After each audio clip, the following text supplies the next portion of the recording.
Well, next up, we have Jamie Bothwell, News and Views Desk Scale, a visit to Hugh Sinn's layout. Welcome to the show again. Appreciate your contribution, Jamie. Yeah. Hi guys, how you doing? So far, so good. Okay, well, let's see. Let's get right into it here. Let's see, what do I got to do? Okay, so there we go. News and views, that's me. And today we're going to look at Houston's Reading Railroad. A couple weeks ago, my club went down to Hugh's house. Hugh's a club member, and it was his turn to host the meeting. And so we went down there and had the meeting. And then afterwards, we went down and took a look at his railroad. So here's Hugh, our host, standing by his railroad. This view shows the general view sort of shows the whole layout. It was what Hugh calls a paper clip. So you're looking at one end of it down here, and then it would come down this way and around, and then go all the way around the back of the room, and then come back down this side, and then it ends up behind me, from where I was standing to take a picture. So it's a little bit more than a paper clip per se, but Hugh likes to call it a paper clip. Now he has since added this piece right here. You see this track that's coming in from the left, that Hugh acquired some larger locomotives from his father, that his father acquired from some S-scale people who were selling them off. I'll get into that in a bit. But he needed a place to run them, needed a little bit bigger radius to run some of these larger locomotives. And so he added this extra loop to the outside. And so that's what you got going on there. So, okay, so here is a Reading I-10 280. This model was built from a kit that was once offered by Lehigh Valley Models, and Hugh acquired it, or maybe Hugh's father acquired this one, and so now it's got a home on his layout. This was the convention car from 2024. We sold them in green and red. I believe they're all sold out now, but you might be able to still get a red one. A green one. Actually, the green ones did not sell as well as the red ones. We were a little surprised. This is a Northampton and Bath box car that Hugh built from a kit available from Des Plaines Hobbies. It's the Des Plaines makes a Pennsylvania Railroad X29, and that's what this car was based off of. So he built this one from a kit. Here's a Reading caboose. This is a brass model.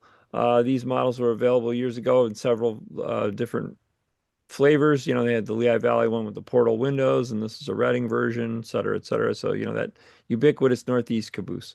For those of you who are in American Flyer, you might recognize this also as, American Flyer made a caboose like this. It was, one of their caboose types. So many, many, many of these running around from American Flyer, but this one is a brass model. This is a special run boxcar. This Lehigh Valley white boxcar was a special run that the Lehigh Valley S-Gaugers, that's my club, we put that out, sold it a few years back as a fundraiser. We actually sold it. We had a Reading boxcar with the banner, the 50-foot car with the banner, green with the yellow banner. And when we sold those, the guy who made it said, "Hey, I've got this Lehigh Valley car I wanted to do. Are you guys interested in taking that one on?" So we did, and we sold it. And, again, we had it. Again, this car is from Frank Tittman. Again, Frank Tittman was the builder of some of these locomotives that Hugh's father acquired and Hugh now owns. So this is a gondola car from Frank Tittman's Delaware and Western. That was his former railroad. Then he built the Spiral Hill. This is an American Flyer K5 Pacific, and Hugh put a can motor in it for one of our other club members. And so he added at his layout that he was, set it on the track to test it out. So here we see a short passenger train crossing a creek on Hugh's layout. This would be way down at the end of the layout when you looked at it at the, when I showed you the view of the overall view of the layout, this would have been at the far wall as you were looking at that. So when we were there, this was one of the trains that he was running. The other one was this FP7 powered passenger train. So again, it's also going over the creek, sort of the scenic highlight. So I took a couple of shots there. Here's a coaling tower that Hugh built from a Lehigh Valley Models kit. Here's a small industry that was at the very end of the layout, right? So if you looked at the one end, this was the one end of the paperclip. So very, very sort of very beginning of the track, if you will. But watch this space, okay? So he had this nice layout, this nice building that he built, but keep an eye out, okay? This coal yard represents a family business that Hugh's family owned in downtown Philadelphia way back when. He told me that his uncle sold great uncle, I guess, sold the coal yard about a month or so before the Great Depression hit. And he lived out the Great Depression on the beach in Atlantic City with the money he got from the coal yard. So he sold the coal yard, but they don't have any actual pictures of the coal yard, so he doesn't really know what it looks like. But that's why he built this coal yard here. And here's another view of the coal yard, and here's a close up of the sign on the coal yard, and he got this from an actual stationery. I don't know if he scanned it or if he cut actual piece of the stationery out or whatever. But anyway, somehow this was an actual advertisement or whatever that the coal yard used. So he tacked that on the side of the silo there. The Clubine Mill was built by Jim Martin. Jim is disposing of his trains due to health concerns, and I hauled this down from Canada to see if anybody would want it. Hugh gave it a new home. So there it is. There's the Clubine Mill. You can see at the end of Hugh's layout there where that one brick building used to stand. So again, this now sits at the very end of the layout. So this is it fit in perfectly. And Hugh said, I think I can fit that in when I showed it. He said, yeah, I have a place for that. Let's go downstairs and see if that'll fit. And sure enough, it fits just fine. So that was completely scratch built. Uh, Jim, I think there was an article there was an article in Railroad Craftsman at one point. Railroad Craftsman ran a plan for this building. I forget what the name of it was. It was some mill in South Carolina or somewhere, and Jim Martin took a shine to it. So he built one mostly out of a scrap box. It's a lot of cardboard and mat board or whatever, and then the windows. And his it's a little bit modified. And then of course the Clubines, uh, uh, Oliver Clubine was another S-scaler from Canada. It was a good friend of Jim's.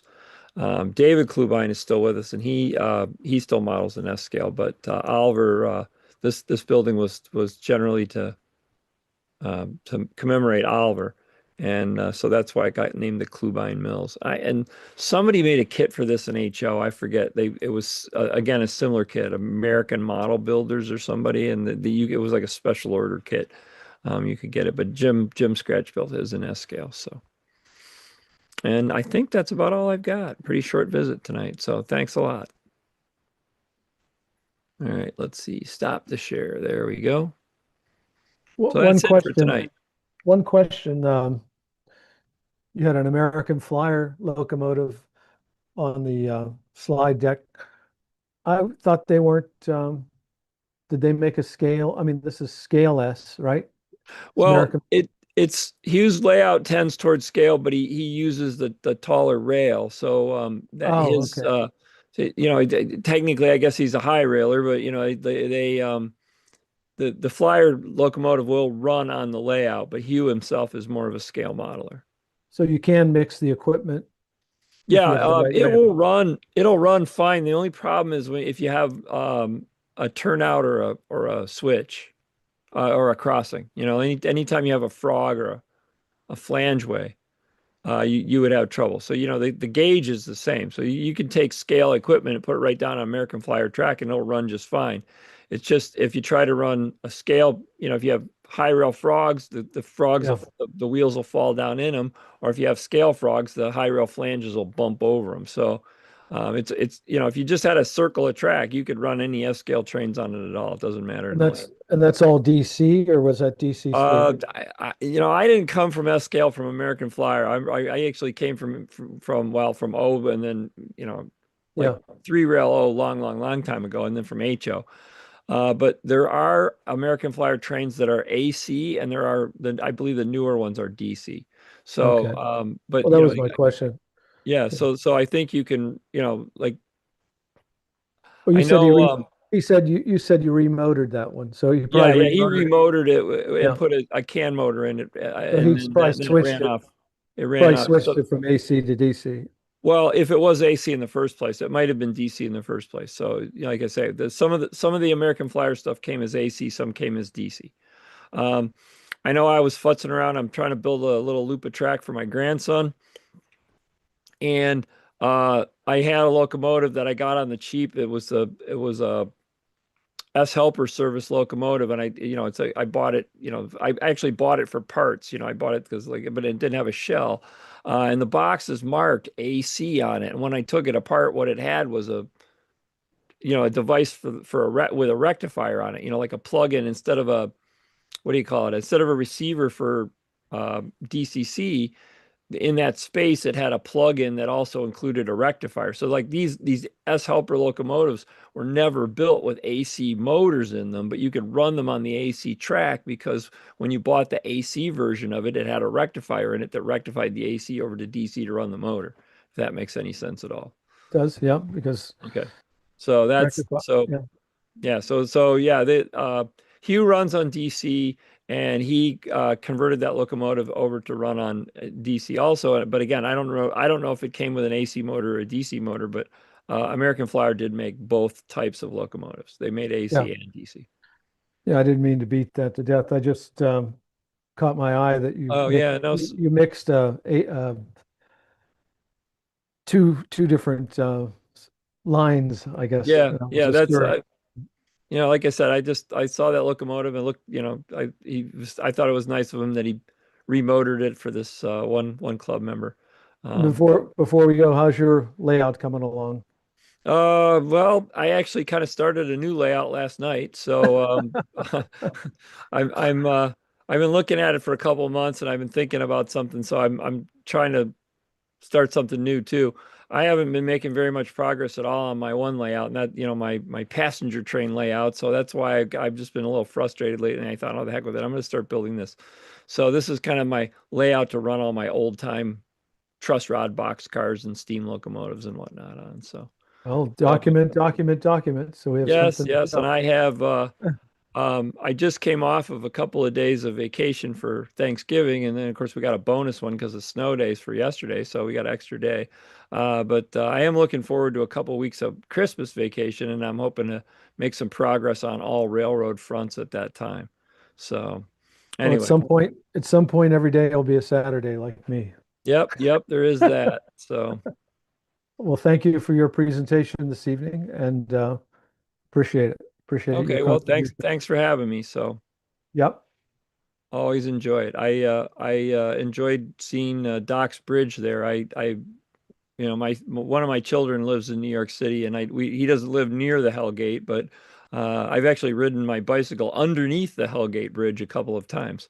So that's we did the bike around New York, and he used to go to school in the north end of New York, and his girlfriend at the time went to school in the south end of New York. So we would drive by the Hellgate Bridge when we were driving between the two. So always interested in the Hellgate Bridge. So I wonder if Doc fascinating stuff. realizes he's making a museum piece.